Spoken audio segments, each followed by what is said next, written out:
আসসালামু আলাইকুম রহমতুল্লাহি ওয়াবারকাতুহ।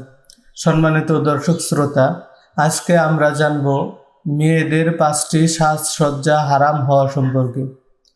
আর মহান রব্বুল আলামিন মেয়েদেরকে সাজসজ্জা করার অনুমতি দিয়েছেন এবং ইসলাম মেয়েদের সাজসজ্জার ব্যাপারে গুরুত্ব আরোপ করেছেন।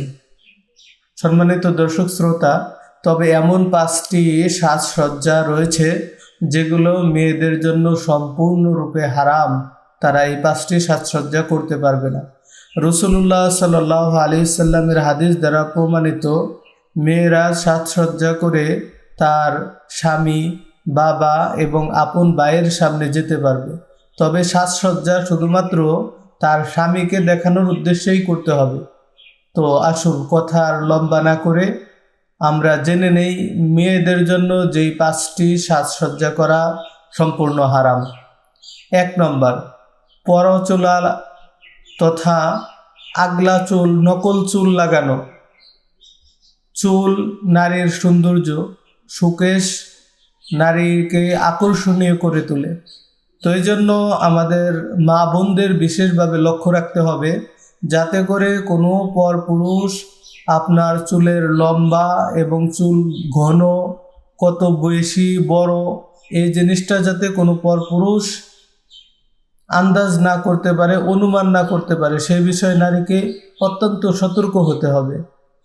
তবে স্বামী চাইলেও তারা নকল চুল ব্যবহার করতে পারবে না।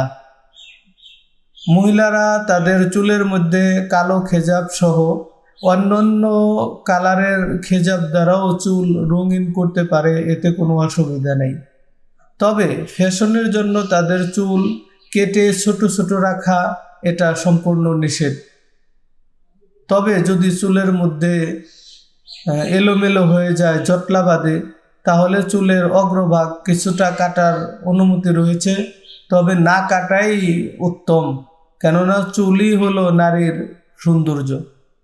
তো এই জন্য এক কথায় যদি বলি, তাহলে মহিলাদের জন্য যে 5টি সাজসজ্জা হারাম করা হয়েছে তার মধ্যে 1 নম্বর হলো পরচুলা তথা আগলা নকল চুল ব্যবহার করা সম্পূর্ণ নিষেধ। 2 নম্বর, ভুরু পিলাক করা। হাদিসের মধ্যে আসছে যে নারীরা ভুরু পিলাক করবে এবং তাদের দাঁত চিকুন করবে এবং শরীরের মধ্যে খোদাই করে অঙ্কন করবে, উল্কি লাগাবে, এই ধরনের নারীদের উপর রাসূলুল্লাহ সাল্লাল্লাহু আলাইহি ওয়াসাল্লাম হাদিসের মধ্যে লানত করেছেন। সহিহ বুখারী শরীফ 4886 নম্বর হাদিসের মধ্যে আসছে, যে সমস্ত নারীরা ভুরু পিলাক করবে তথা ভুরুর চুল উপড়াবে এবং দাঁত চিকুন করে দাঁত ফাঁকা ফাঁকা করবে এবং শরীরের মধ্যে উল্কি করবে, অঙ্কন করবে, এ জাতীয় নারীদের উপর রাসূলুল্লাহ সাল্লাল্লাহু আলাইহি ওয়াসাল্লাম লানত করেছেন। হাদিস নম্বর সহিহ বুখারী শরীফের 4886 নম্বর হাদিসের মধ্যে এই হাদিসটা আসছে। 3 নম্বর হলো কপালের মধ্যে টিপ ব্যবহার করা। হযরত ইব্রাহিম আলাইহিস সালামকে যখন নমরুদ তার অগ্নিকুণ্ডলের মধ্যে নিক্ষেপ করবেন, অপর প্রান্তে ফেরেশতারা ইব্রাহিম আলাইহিস সালামকে সাহায্য করছেন। তখন শয়তান নমরুদের লোকদের কাছে পরামর্শ দিল যে রহমতের ফেরেশতা আছে, ইব্রাহিমকে কখনো আগুনে ফেলা সম্ভব হবে না, তবে তুমি যদি কিছু সংখ্যক নারীদেরকে উলঙ্গ অবস্থায় বেহায়াপনা করার জন্য এখানে আনতে পারো, তাহলে তাদের এই উলঙ্গপনার কারণে রহমতের ফেরেশতা এখান থেকে চলে যাবে। তো শয়তানের এই পরামর্শ অনুযায়ী যখন নমরুদের সৈন্যরা কিছু উলঙ্গ বেহায়া নারীদেরকে সেখানে নিয়ে আসলো, তখন ফেরেশতারা চলে গেল।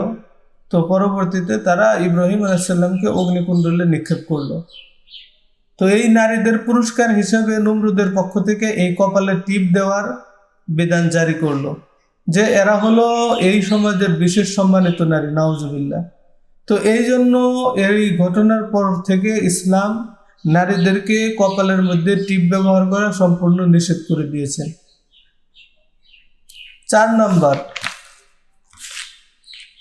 ঘণ্টাযুক্ত নূপুর পরিধান করা, অর্থাৎ মেয়েরা তাদের নাক কান ফুরিয়ে নাকের ফুল কানের দুল পরতে পারে। অনুরূপভাবে হাতের বালা, পায়ের নূপুর, মাথার টিকলি ইত্যাদি এই ধরনের অলঙ্কারাদি ব্যবহারের অনুমতি ইসলাম দিয়েছেন। তবে ঘণ্টাযুক্ত নূপুর পরিধান করা সম্পূর্ণ নিষেধ। একবার আম্মাজান আয়েশা সিদ্দিকা রাদিয়াল্লাহু তাআলা আনহার ঘরে এক মেয়ে আসলো যার পায়ে ঘণ্টাযুক্ত নূপুর ছিল। তো আম্মাজান আয়েশা সিদ্দিকা রাদিয়াল্লাহু তাআলা আনহা তাকে বললেন যে তুমি ততক্ষণ পর্যন্ত আমার ঘরে প্রবেশ করতে পারবে না যতক্ষণ পর্যন্ত তুমি এই নূপুর, এই ঘণ্টি কেটে না ফেলো। কেননা রাসূলুল্লাহ সাল্লাল্লাহু আলাইহি ওয়াসাল্লাম ইরশাদ করেছেন, ঘণ্টাযুক্ত নূপুর থাকলে ওই ঘরে রহমতের ফেরেশতা প্রবেশ করে না। সুনানে আবু দাউদ হাদিস নম্বর 4231। তো এই হাদিসের মধ্যে আসছে যে ঘণ্টাযুক্ত নূপুর পরা যাবে না। তাছাড়াও মুসলিম শরীফের একটি হাদিসের মধ্যে আসছে ঘণ্টা, ঘুঙ্গুর এগুলো হলো শয়তানের বাদ্যযন্ত্র। সহিহ মুসলিম হাদিস নম্বর 2114। তো অতএব এই ঘণ্টাযুক্ত নূপুর পরা যাবে না, সম্পূর্ণ নিষেধ। নাম্বার 5, স্বামী ব্যতীত অন্য কোনো পুরুষের জন্য সুগন্ধি ব্যবহার করা। এটা কেমন যেন নারীদের জন্য পর্দার বিধান ফরজ হওয়ার একটা পরিপূরক। অর্থাৎ পর্দা যেরকমভাবে ফরজ, পর্দা করতে হয়, ঠিক তেমনিভাবে এই সুগন্ধি ব্যবহার করা যাবে না। কারণ এই সুগন্ধি ব্যবহার করে যদি সে স্বামীর সাথেও বাহিরে বের হয় তাহলে অন্য সকল পুরুষ এই সুগন্ধি পাবে। তো এই জন্য এই ধরনের সুগন্ধি ব্যবহার করা এবং ঘরের বাহিরে এই সুগন্ধি নিয়ে চলাফেরা করা সম্পূর্ণ নিষেধ। তবে যদি স্বামীর মনোরঞ্জন করার জন্য, স্বামীকে খুশি এবং আনন্দিত করার জন্য পারফিউম বা সুগন্ধি ব্যবহার করে ঘরের মধ্যে, তাহলে এতে কোনো অসুবিধা নেই। কেননা নবী করিম সাল্লাল্লাহু আলাইহি ওয়াসাল্লাম ইরশাদ করেছেন, যে সকল নারীরা সুগন্ধি ব্যবহার করে পুরুষ সমাজের মধ্যে চলাফেরা করে তাহলে ওই নারী সে জিনাকার হিসেবে গণ্য হবে। সহিহুল জামে হাদিস নম্বর 105। তো এই জন্য জিনা না করেও সে জিনাকার রূপে গণ্য হবে যদি পর পুরুষের উদ্দেশ্যে সুগন্ধি ব্যবহার করে। পরিশেষে আমি এক কথাই বলবো যে মহিলাদের জন্য 5টি সাজসজ্জা করা হারাম। 1 নম্বর হলো পরচুলা তথা নকল চুল লাগানো, 2 নম্বর হলো ভুরু পিলাক করা, আর 3 নম্বর হলো কপালে টিপ ব্যবহার করা, 4 নম্বর হলো ঘণ্টাযুক্ত নূপুর ব্যবহার করা, আর 5 নম্বর হলো স্বামী ব্যতীত অন্য কারোর জন্য পারফিউম ব্যবহার করা, সুগন্ধি ব্যবহার করা। আল্লাহ তাআলা আমাদের মা বোনদেরকে এই সমস্ত সাজসজ্জা থেকে হেফাজত করেন।